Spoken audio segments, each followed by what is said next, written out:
ইহুদিরা আজকে ইসরায়েলের দিকে তাকালেই দেখতে পাওয়া যায় ইসরায়েলে মুসলমানদেরকে পাখির মতো গুলি করে করে হত্যা করতেছেন। জোরে বলেন ঠিক কিনা? সেই দিকে তাকালে আমরা মুসলমান সংখ্যাও বেশি, আবার মুসলমানদের দেশও বেশি, তারপরেও মুসলমান মার খায়, কারণ আমরা বন্ধু শত্রু চিনি না। চিনি না। আদল আমরা আমাদের বিচার ব্যবস্থা সেটাও ন্যায়পরায়ণতা সমান ভাবে করি নাই, যা গোটা আরেক দিক। সুতরাং 3 নম্বর শত্রু হচ্ছে ইহুদি। এই ইহুদিরা আজকে তারা আমাদের মুসলমানদেরকে মারতেছে, কারণ মুসলমান আমরা নিজেরাও বন্ধু হতে পারি নাই, আবার শত্রুকেও চিনতে পারি নাই, যার কারণে এত মুসলমান থাকার পরেও আমরা মুসলমানই মার খাই। জোরে বলেন ঠিক কিনা? আজকে আমার আলোচনার বিষয় নির্ধারণ করেছি কারা কারা আমাদের বন্ধু আর কারা কারা আমাদের শত্রু। ইহুদি, খ্রিস্টান, বৌদ্ধ, নাসারা যারা আছে, সবাই যখন তাদের ছোট্ট ছেলে জন্মগ্রহণ করার পর থেকেই তারা তাদের সেই সন্তানদেরকে শিখিয়ে দেয় যে এই মুসলমানরা হচ্ছে তোমাদের চিরশত্রু। জোরে বলেন ঠিক কিনা? কিন্তু আমরা মুসলমান, আমরা আমাদের সন্তানদেরকে শিক্ষা দেই না আমাদের বন্ধু কারা আর আমাদের শত্রু কারা। যার কারণে গোটা বিশ্বে ফিলিস্তিন বলেন, মায়ানমার বলেন, ভারত বলেন, সব জায়গায় শোনা যায় মুসলমানদের নির্ধন, মুসলমানদের নির্যাতনের কথা। জোরে বলেন ঠিক কিনা? কারণটা আমরা বন্ধু চিনি না। আমরা আমাদের আগের যুগের যেই সমস্ত নেতা নেত্রীরা ছিল, তাদেরও সামনে পিছনে বামে ডানে যারাই তাদের সঙ্গে চলাফেরা করত, তাদের মাধ্যমেই এই হত্যাযজ্ঞ, তাদের মাধ্যমেই তারা এই গদি ছেড়েছে। জোরে বলেন ঠিক কিনা? খুঁজে দেখবেন, তাদের ওই ডানে ছিল, বামে ছিল, পিছনে ছিল, সামনে ছিল, এরা তাদের ভাবে এমন ভাবে চলেছে। আর এই সমস্ত লোকদেরকে তারা চিনে নাই যে আমার বন্ধু না শত্রু, যার কারণে তাদের মাধ্যমে হত্যাযজ্ঞে নির্যাতিত হয়ে সেই গদি ছেড়ে দিয়েছে। জোরে বলেন ঠিক কিনা? সুতরাং আমি আমার আলোচনার বিষয় রেখেছি ছোট্ট একটি আয়াত, সূরাতুল মাইদার 55 নং আয়াত। এই আয়াতে আল্লাহ রাব্বুল আলামিন বন্ধুর কথা বললেন।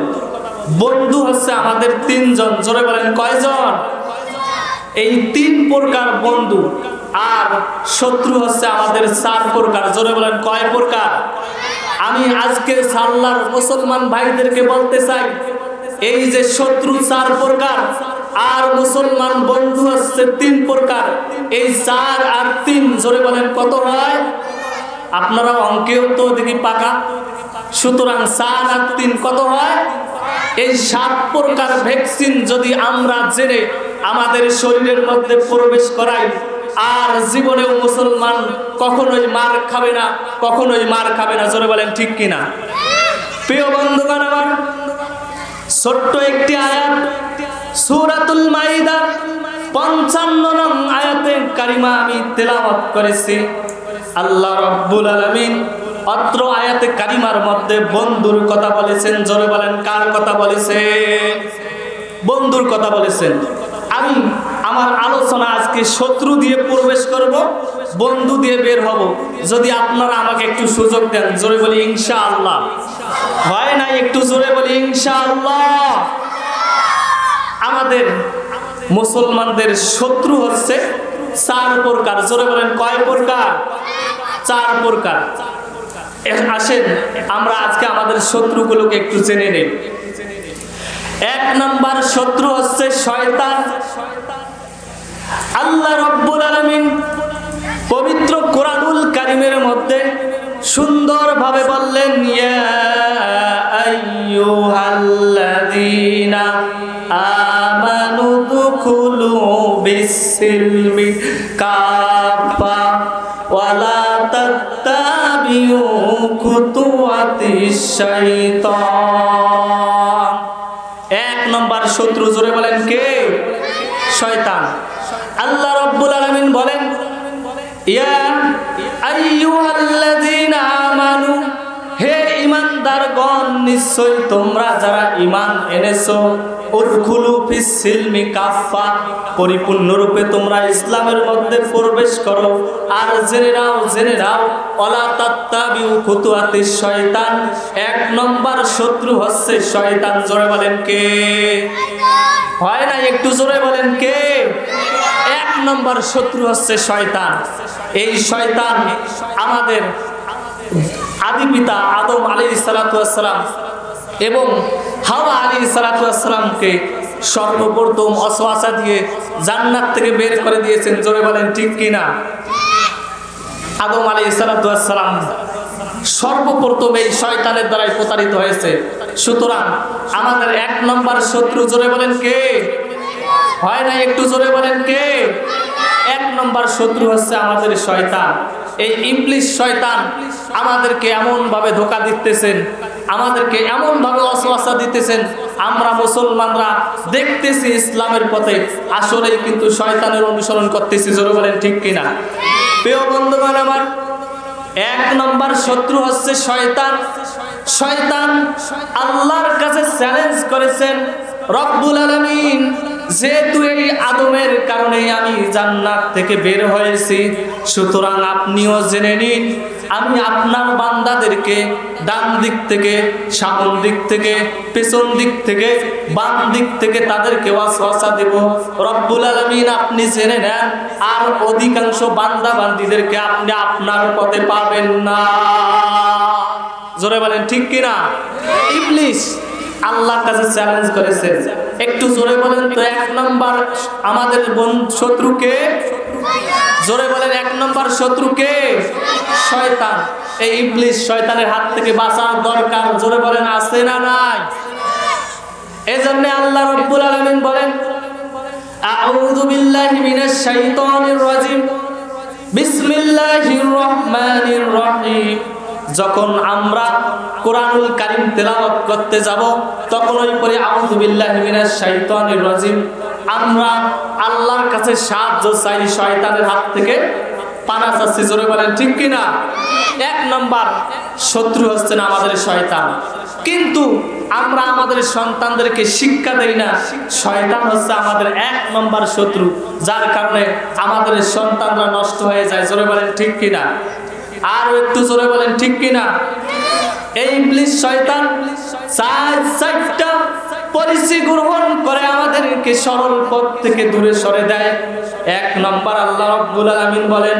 ওয়ালা উদিল্লান্নাকুম ওয়ালা উমান্নিয়ান্নাহুম ওয়ালা মাররান্নাহুম ফালা ইউবাত্তিকুন্না আযানাল আনআমি ওয়ালা আমরানাকুম আল্লাহ রাব্বুল আলামিন বলেন শয়তান চারটা পলিসি গ্রহণ করে মানুষদেরকে ধোঁকা দেয় এক নম্বরটা হচ্ছে পথভ্রষ্ট করে জোরে বলেন কি করে শয়তান আমাদেরকে পথভ্রষ্ট করে আমরা সরল পথে চলতে চাই কিন্তু ইবলিস শয়তান আমাদেরকে পথভ্রষ্ট করে জোরে বলেন ঠিক কিনা এজন্যই আল্লাহর কাছে সাহায্য চাওয়ার দরকার জোরে বলেন আছে না নাই আর একটু জোরে বলেন আছে না নাই শয়তানের কাছ থেকে পানা চাইতে হবে দুই নম্বর শয়তান পলিসি গ্রহণ করে মিথ্যা স্বপ্ন দেখায় জোরে বলেন কি করায়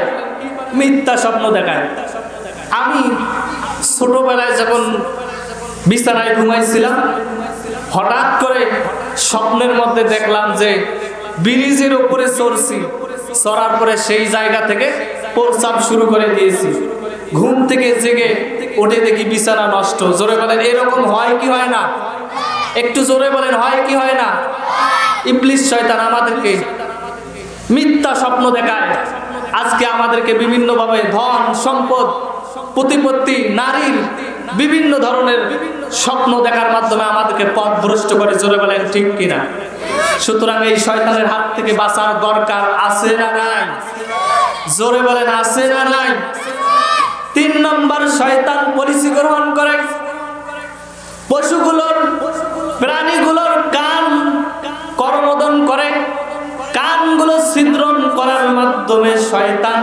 মানুষদেরকে ওয়াসওয়াসা দেয় পশুগুলোকে কান ছিদ্রন করার মাধ্যমে আমরা বিভিন্ন ধরনের শিরক কাজে লিপ্ত হই, জোরে বলেন ঠিক কিনা? আমরা বিভিন্ন ধরনের পশুগুলোর পূজা করি। অনেক হিন্দু ভাই আছে তারা গাভীর পূজা করে, জোরে বলেন করে কি করে না? গাছের পূজা করে, বৃক্ষের পূজা করে, করে কি করে না? এই যে মূর্তিগুলো তারা তৈরি করে, মূর্তিগুলোর পূজা করে, আবার এই মূর্তিকে পানির মধ্যে চুবায়, জোরে বলেন নাউজুবিল্লাহ। আর একটু জোরে বলেন নাউজুবিল্লাহ। তারা এই যে নিজের হাতেই তৈরি করলো, আবার নিজেরাই তার উপাসনা করলো, পূজা করলো, আবার নিজের হাতেই তাকে পানির মধ্যে চুবায়, জোরে বলেন ঠিক কিনা? আফসোস এদের জন্য, জোরে বলেন ঠিক কিনা? সুতরাং শয়তান 3 নম্বরে আমাদেরকে শিরক করায়। 3 নম্বর পলিসি হচ্ছে শিরক করার মাধ্যমে, পশুগুলোর কান ছেদন করার মাধ্যমে, আমাদেরকে মিথ্যা স্বপ্নের মাধ্যমে আমাদেরকে পথভ্রষ্ট করে, জোরে বলেন ঠিক কিনা?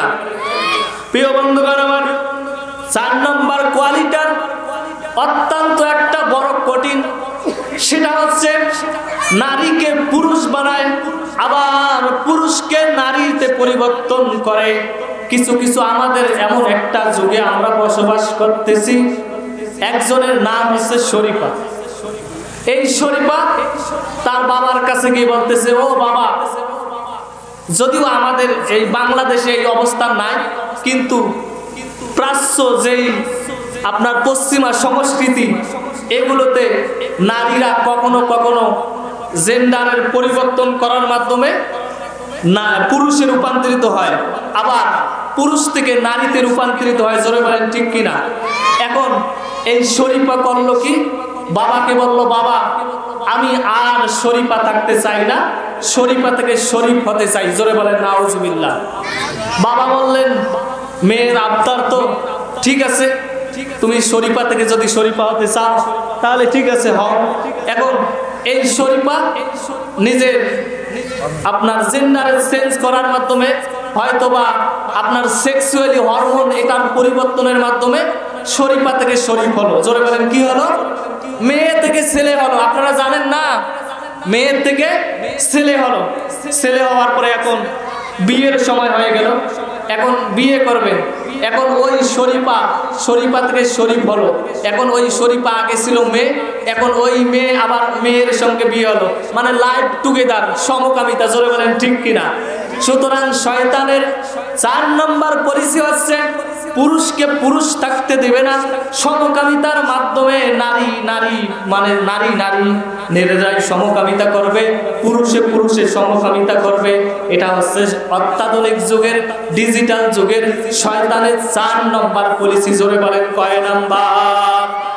4 নম্বর পলিসি শয়তান গ্রহণ করে মানুষদেরকে ধোঁকা দিয়ে জাহান্নামের পথের দিকে নিয়ে যাচ্ছে, জোরে বলেন ঠিক কিনা? আচ্ছা, আপনাদের এখানে শেয়াল আছে না? শেয়াল চেনেন? আচ্ছা, এই শেয়াল তারা রাত্রে এসেছে মুরগি ধরার জন্য।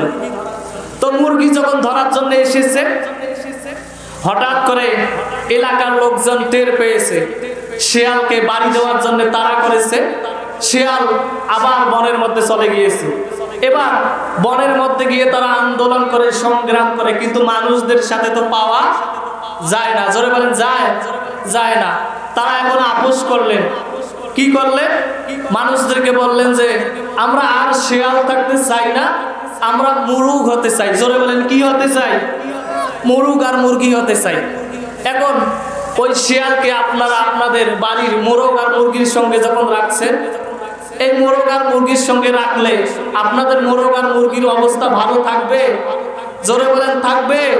হয় নাই? একটু জোরে বলেন থাকবে? সুতরাং ওই যে শরীফা আর মেয়ে ছেলে যদি রাখা হয় তাহলে তাদের অবস্থা ঠিক থাকবে? জোরে বলেন থাকবে?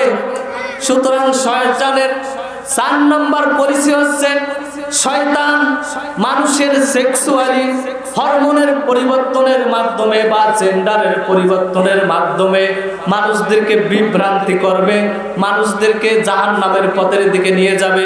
সুতরাং এই 4টা পলিসি গ্রহণ করে সরল পথের মানুষদেরকে শয়তান আবার তার অন্ধকারের দিকে নিয়ে যায়, জোরে বলেন ঠিক কিনা?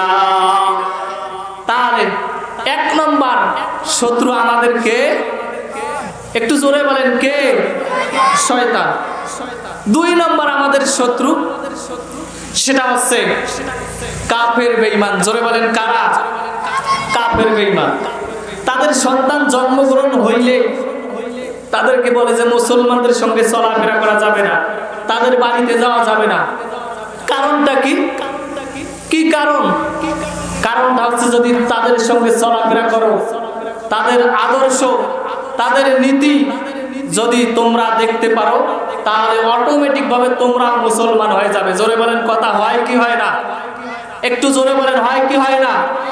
যেহেতু সময় কম, এবার তিন নম্বরে শত্রু হচ্ছে সেটা হচ্ছে, দুই নম্বরটা হচ্ছে কাফের, তিন নম্বরে হচ্ছে ইহুদি মুশরিকরা। জোরে বলেন কারা?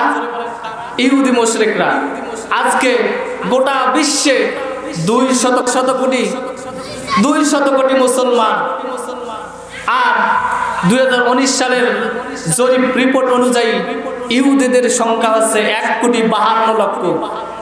1,52,00,000 ইহুদি, আর আমাদের মুসলমানরা 200 কোটি। আমরা সংখ্যায়ও বেশি, আবার 56টি মুসলিম দেশ, আমরা সংখ্যায়ও বেশি, আবার পাওয়ারেও বেশি, কিন্তু তারপরে মুসলমান মার খায়। জোরে বলেন ঠিক কিনা? আর একটু জোরে বলেন ঠিক কিনা? কারণটা কি? কারণটা হচ্ছে আমরা শত্রু এবং বন্ধু চিনতে পারি নাই, যার কারণে আমরা মুসলমানরাই মার খাই। জোরে বলেন ঠিক কিনা? সুতরাং 3 নম্বর শত্রু হচ্ছে ইহুদিরা। আজকে ইসরায়েলের দিকে তাকালেই দেখতে পাওয়া যায় ইসরায়েলে মুসলমানদেরকে পাখির মতো গুলি করে করে হত্যা করতেছেন। জোরে বলেন ঠিক কিনা? সেই দিকে তাকালে আমরা মুসলমান সংখ্যাও বেশি, আবার মুসলমানদের দেশও বেশি, তারপরেও মুসলমান মার খায়, কারণ আমরা বন্ধু শত্রু চিনি না। চিনি না। আদল, আমরা আমাদের বিচার ব্যবস্থা সেটাও ন্যায়পরায়ণতা সমান ভাবে করি নাই, যা গোটা আরেক দিক। সুতরাং 3 নম্বর শত্রু হচ্ছে ইহুদি। এই ইহুদিরা আজকে তারা আমাদের মুসলমানদেরকে মারতেছে, কারণ মুসলমান আমরা নিজেরাও বন্ধু হতে পারে নাই, আবার শত্রুকেও চিনতে পারি নাই, যার কারণে এত মুসলমান থাকার পরেও আমরা মুসলমানই মার খাই। জোরে বলেন ঠিক কিনা? 4 নম্বর শত্রু হচ্ছে 4 নম্বর যারা মুনাফিক। এই মুনাফিক মার্কা মুসলমান, তাদেরকে আপনি বলবেন চলো না নামাজ পড়তে যাই, নামাজ পড়তে যাবে, বলেন না না। যদি রোজা করতে ডাকেন রোজাও করবে, যাকাত দিতে বলবেন, যদিও টাকা দেয় কিন্তু যাকাত অল্প একটু হলেও দেবে। মিলাদ পড়তে ডাকবেন যাবে, কিন্তু যখন বলবেন আল্লাহর জমিনে আল্লাহর দ্বীন কায়েম করা লাগবে, বলবে এত বড় কঠিন কাজের মধ্যে আমি যাব না। জোরে বলেন ঠিক কিনা? কেন? কারণটা হচ্ছে নামাজ পড়লে কোনো সমস্যা আছে? কোনো বাধা আছে? না। কিন্তু যদি আল্লাহর জমিনে আল্লাহর দ্বীন কায়েম করতে যায়, তাহলে বাধা আছে না নাই? জোরে বলেন আছে না নাই? বর্তমান যদিও বাধা নাই, কিন্তু তারপরে হুজুরদের একটা টেনশন আছে না নাই? জোরে বলেন আছে না নাই? প্রিয় বন্ধুগণ আমার, সুতরাং এই মুনাফিকরা নামাজ পড়তে যাবে, রোজাও করবে, যাকাতও দিবে, হজও করবে, যখন বলবেন আল্লাহর জমিনে আল্লাহর দ্বীন কায়েম করতে যাব, তখন বলবে এত বড় কঠিন কাজে যাব না। এই ধরনের তেলতেলা মুসলমান আমাদের সমাজের মধ্যে আছে না নাই? জোরে বলেন আছে না নাই?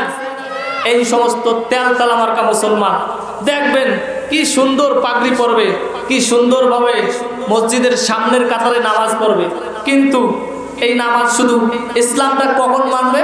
ওই মসজিদের ভিতরে মসজিদের ইমাম সাহেব যদি একটা রুকুর জায়গায় 2টা রুকু দেয়, তাহলে হুজুরকে ধরে, হুজুর এটা কি করলেন? জোরে বলেন ঠিক কিনা? আবার ইমাম সাহেব যদি 2টা সিজদার জায়গায় 3টা সিজদা দেয়, জোরে বলেন ধরবে কি ধরবে না?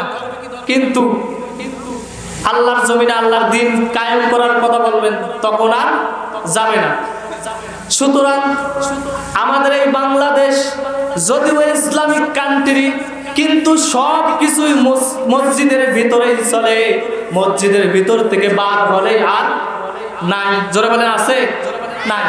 ওই যে ইমাম সাহেব একটার উপর জায়গায় দুইটার উপর দিলে ধরেন, কিন্তু এই যে নামাজ থেকে বেরার পরে ওই চোর হোক আর সুন্নি হোক, আর সারিকু আর সারিকা, চোর হোক আর সুন্নি হোক, কাটিং দ্য হ্যান্ড, হাত কেটে দিতে হবে। জোরে বলেন বিধানটা কার?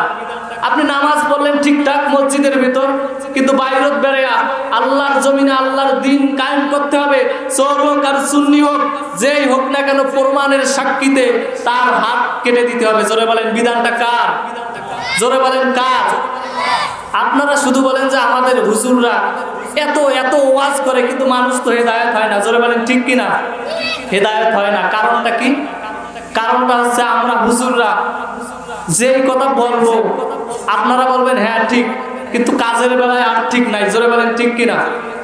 আমার মতো হুজুর এইভাবে যদি ওয়াজ করি, বলি বাবারা ও আমার ভাইরা, মাথায় যদি হেলমেট না পরেন আর যদি মোটর সাইকেল নিয়ে বের হন, মোটর সাইকেল যদি অ্যাক্সিডেন্ট হয়ে যায়, তাহলে আপনার পরিবারের সমস্যা হবে, আপনার সংসারের সমস্যা হবে, অথবা আপনার হাত পায়ের সমস্যা হবে, আপনি চলতে পারবেন না। এই কথা যখন আমরা হুজুররা বলবো, আপনাদের মতো মুসল্লিরা, কিছু মুসল্লি মানবে, কিছু মুসল্লি মানবে না। জোরে বলেন মানবে? কিছু মানবে আর কিছু মানবে না। জোরে বলেন কথা ঠিক কিনা? মানবে আর কিছু মানবে না। কারণটা কি? আমি হুজুর বলছি, কিন্তু এই কথা যদি ডক্টর মোহাম্মদ ইউনূস তার গদির মধ্যে এসে বলে no helmet no fuel, helmet নাই, তেল নাই, নো মাস্ক নো সার্ভিস, তোমার মাস্ক নাই, তোমার মুখের মধ্যে কি নাই? মাস্ক নাই, তোমার সেবা নাই। সুতরাং যদি সেই ডক্টর ইউনূস বলে যে যদি হেলমেট না পরে বের হও, আর যদি পুলিশ তোমাকে ধরে, যে কোনো মুহূর্তে যেখানেই ধরুক তোমার জরিমানা করবে। জোরে বলেন কি করবে? জরিমানা করবে। তাহলে আপনার মতো লোকের মানার দরকার আছে না নাই? জোরে বলেন তখন মানবেন কি মানবেন না?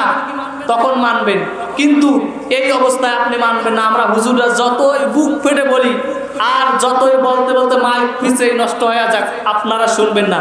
কিন্তু ডক্টর মোহাম্মদ ইউনূস বলার সঙ্গে সঙ্গে আপনারা সেই কাজটা করতে রাজি। জোরে বলেন ঠিক কিনা? আরো একটু জোরে বলেন ঠিক কিনা?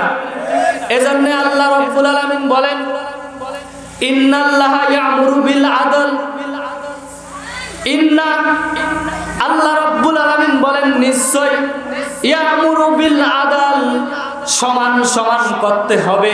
বিধানটা জোরে বলেন কার? আর একটু জোরে বলেন কার? বিচার ব্যবস্থা যখন আপনি বিচার করবেন সমান সমান করতে হবে। জোরে বলেন বিধানটা কার? একটু বলেন তো দেখি, এই সমান সমান করতে যে জিনিসটার প্রয়োজন সেটার নাম কি? দাড়িপাল্লা। আপনারা যদি তায়ের উপরে যান আর কোনো যদি দ্রব্য নেন অথবা কোনো খরচপাতি নেন, তাহলে কি দিয়ে ওজন করবে? জোরে বলেন কি দিয়ে? আল্লাহ রাব্বুল আলামিন বলেন ওয়া আকিমুল ওয়াজনা বিল কিসতি ওয়া লা তুকসিরুল মিজান। আল্লাহ রাব্বুল আলামিন বলেন এই দাড়িপাল্লার সমতা তোমরা নির্ধারণ করো, ওজনে কম বেশি করো না। বিচার ব্যবস্থাটা আজকে এমন। আল্লাহ রাব্বুল আলামিন বলেন ইয়া'মুরু বিল আদল, সমান সমান করতে হবে, সমানভাবে বিচার করতে হবে। আব্দুল্লাহ উসমান রাদিয়াল্লাহু তাআলা আনহু, উসমান ইবনে আফফান রাদিয়াল্লাহু তাআলা আনহু, তিনি বলেন এই আয়াত যখন নবীর সামনে নাজিল হয়, আমি নবীর কাছে এই আয়াত শোনার কারণে আমার ঈমানটা সব চাইতে বেশি পরিপূর্ণ হয়ে যায়। বলেন সুবহানাল্লাহ। কি করতে হবে? আদাল করতে হবে। কি করতে হবে? আদাল, সমান সমান করতে হবে।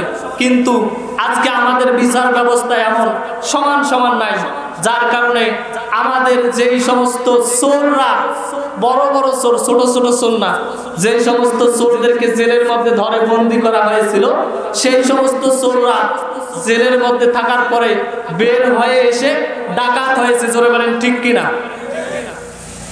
কেন? কারণটা হচ্ছে এই আদালত, এই বিচার, এই আদাল দিয়ে তাদের কাজ হয় নাই। জোরে বলেন ঠিক কিনা? তাদের কাজ তখনই হতো যখন আল্লাহর জমিনে আল্লাহর কোরআন দিয়ে শাসন ব্যবস্থা হতো। ঠিক সেই অবস্থায় এই চোররা একবার চুরি করলে হাত যদি কেটে দেওয়া হতো আর চুরি করার সাহস পর্যন্ত পেত না। জোরে বলেন ঠিক কিনা? হয় না? একটু জোরে বলেন ঠিক কিনা? সুতরাং এই সমস্ত চোররা জেলখানায় যায়। চোরদের শাস্তি কি? আমাদের বাংলাদেশের সংবিধান অনুযায়ী যদি চোরকে ধরে, চোর ধরলে তাকে 3 বছর কারাদণ্ডে দণ্ডিত করা হয়। চোর তো জানে শুধুমাত্র 3 বছর, এইভাবে ডানে বামে অনেক টাকা ইনকাম করি, আর 3 বছর শুধু জেলখানায় যাই, আর 3 বছর থাকার পরে বাকি সারাটি বছর পেট ভরে খাবো। জোরে বলেন ঠিক কিনা? সুতরাং যে আইন দিয়ে, যে সংবিধান দিয়ে চোর চুরি করার পরে ধরা পড়লে আরো নিয়ত করে এরপরে আরো বেশি চুরি করব, ডাকাত হয়ে যাব, এই সংবিধানের কোনোদিন আমার দরকার নাই। যেহেতু সংবিধান নিয়ে একটু আলোচনা আমি শুনি, সুতরাং সংবিধান সম্পর্কে একটু বলি। আমাদের পূর্বের 52 বছর আগে থেকে যেই সংবিধান, এই সংবিধান দিয়ে এই দেশে চোর মুক্ত করা গেছে। জোরে বলেন গেছে? যায় নাই। সুতরাং আবার আমাদের সেই ভাইরা এখন তারা চিন্তা করতেছে আমরা নতুনভাবে সংবিধান সাজাবো। এখন বলেন তো দেখি, যে সংবিধান চলে গেছে মানুষের রচিত করা সংবিধান, সেই সংবিধান দিয়ে এই দেশে শান্তি প্রতিষ্ঠিত করতে পারে নাই। সুতরাং নতুন সংবিধান লিখে তোমরা কি করবে? এই যেই লাভ এই কত। জোরে বলেন ঠিক কিনা?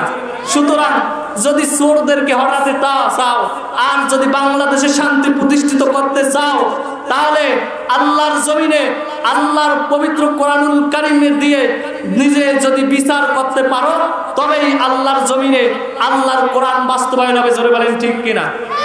একটু জোরে বলেন ঠিক কিনা? সুতরাং আদাল করতে হবে। মনে পড়ে গেল সূরাতুন নাহলের 90 নম্বর আয়াত। এই আয়াতে কারিমার মধ্যে আল্লাহ তাআলা পবিত্র কোরআনুল কারীমের মধ্যে বললেন, ইন্নাল্লাহা ইয়া'মুরু বিল আদলি ওয়াল ইহসান ওয়া ইতাইযিল কুরবা ওয়া ইয়ানহা আনিল ফাহশাই ওয়াল মুনকার ওয়াল বাগি ইয়া'iদুকুম লাআল্লাকুম তাযাক্কারুন। জোরে বলেন সুবহানাল্লাহ।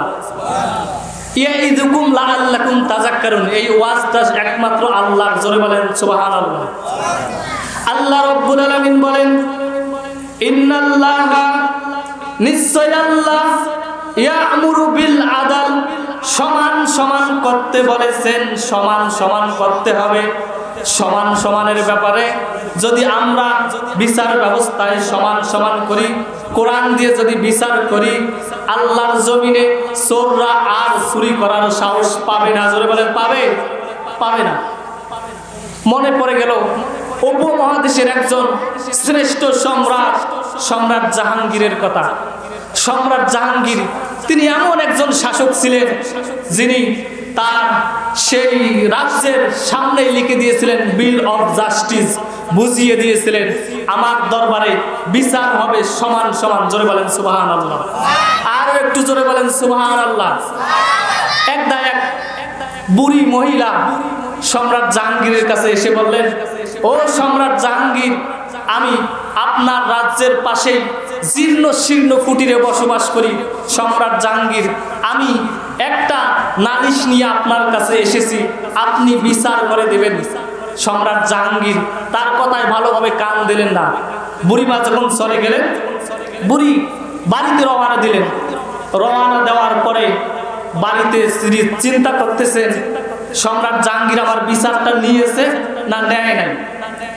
এই যখন অবস্থা, ওই দিন রাত 12টা অথবা 1টার সময়, এর আগে বুড়িমা বলেছিলেন, ও সম্রাট জাহাঙ্গীর, রাত্র যখন গভীর হয় 12টা অথবা 1টা হয়, হঠাৎ করে দুর্ধর্ষ একজন ডাকাত আমার বাড়িতে এসে আমার পুত্রবধূকে ধর্ষণ করে চলে যায়।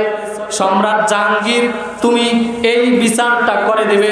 সম্রাট জাহাঙ্গীর ওই দিন রাত্র 1টা অথবা 2টার সময়, সেই সময়ে ওই বুড়িমার বাড়িতে গেলেন। বুড়ির বাড়িতে যাওয়ার পরে বুড়িকে বললেন, ও বুড়িমা আপনি লাইটটা একটু অফ করেন। লাইটটা অফ করে দেওয়া হলো। এবার বুড়িমা বললেন, ব্যাপার কি সম্রাট জাহাঙ্গীর, তুমি লাইটটা অফ করতে বললে, কারণটা কি? কারণটা কি? সম্রাট জাহাঙ্গীর বললেন, বুড়িমা আপনি একটু শোবেন। সম্রাট জাহাঙ্গীর বুড়িমার খাটের নিচে অবস্থান করলেন। এক পর্যায়ে রাত্র যখন 3টা অথবা 4টার সময় হয়ে গেল, হঠাৎ করে ওই দুর্ধর্ষ ডাকাত তাদের বাড়িতে আসলেন। বাড়িতে আসার পরে যখন প্রবেশ করলেন, করার পরে যখন ওই বুড়িমার পুত্রবধূর কাছে যাওয়ার চেষ্টা করলেন, হঠাৎ করে সম্রাট জাহাঙ্গীর ওই খাটের নিচ থেকে বের হয়ে কোষবদ্ধ তলোয়ারটা আলাদা করে সেই শত্রুটাকে তার মাথাটা গর্দান থেকে আলাদা করে দিলেন। বলেন সুবহানাল্লাহ। এবার বুড়িমাকে বললেন, বুড়িমা লাইটটা একটু জ্বালান। লাইটটা জ্বালানো হলো। এবার সম্রাট জাহাঙ্গীর বুড়িকে বললেন, বুড়িমা আপনি একটু যান, তাড়াতাড়ি করে 1 গ্লাস ঠান্ডা পানি নিয়ে আসেন। বুড়িমা তাড়াতাড়ি করলেন, 1 গ্লাস ঠান্ডা পানি নিয়ে আসলেন। আসার পরে ঢক ঢক করে সম্রাট জাহাঙ্গীর পানি খেলেন। এবার বুড়িমা বললেন, ব্যাপার কি সম্রাট জাহাঙ্গীর, এত ঢক ঢক করে তাড়াতাড়ি করে পানি পান করলে? লাইটটা অফ করতে বলেছিলেন, কারণটা কি? কারণটা কি আমি একটু জানতে চাই। সম্রাট জাহাঙ্গীর এবার বললেন, ও বুড়িমা আপনি যখনই বিচার নিয়ে আমার দরবারে গিয়েছিলেন, বুড়িমা আপনি যখন বিচার নিয়ে গিয়েছিলেন, বিচার দেওয়ার সঙ্গে সঙ্গেই মনে পড়ে গেল পবিত্র কোরআনুল কারীমের সূরাতুন নাহলের 90 নম্বর আয়াতে কারিমা। আমি হঠাৎ করে আফসোস করে যখন হঠাৎ করে দেখলাম যে আয়াতে কারিমা আমার মনে পড়ে গেল, এই জন্য আমি তাড়াতাড়ি করে আপনার এই বিচারটাই করে দিয়েছি, আর তারপরে আমি পানি পান করেছি। বলেন সুবহানাল্লাহ। কেন না?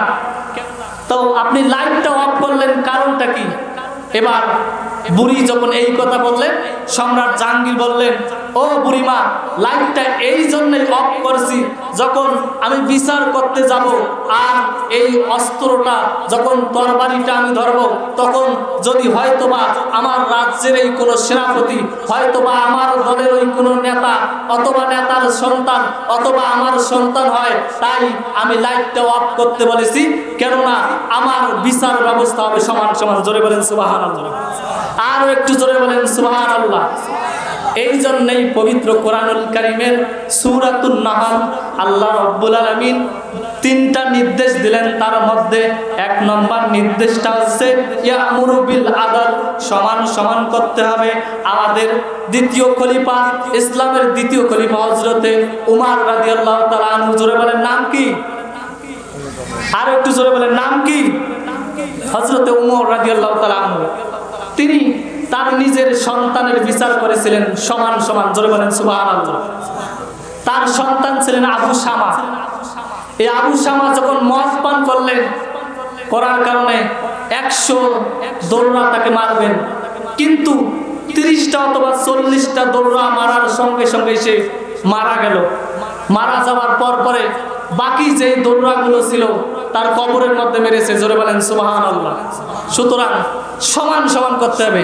আজকে আমাদের বিচার ব্যবস্থা আমাদের যদি সমান সমান থাকতো, এই বিচার যদি একবারে কোরআনুল কারীম দিয়ে করা হতো, চোররা আর জীবনেও চুরি করার সাহস পেত না। চোরদের ধরা তো দূরের কথা, যদি চোররা চুরি করতে যেত তাহলেও তার মনের মধ্যে সন্দেহ জাগতো যে না, যদি ধরা পড়ি তাহলে আমার অবস্থা কি হবে। জোরে বলেন ঠিক কিনা? সুতরাং তারা চিন্তা করত।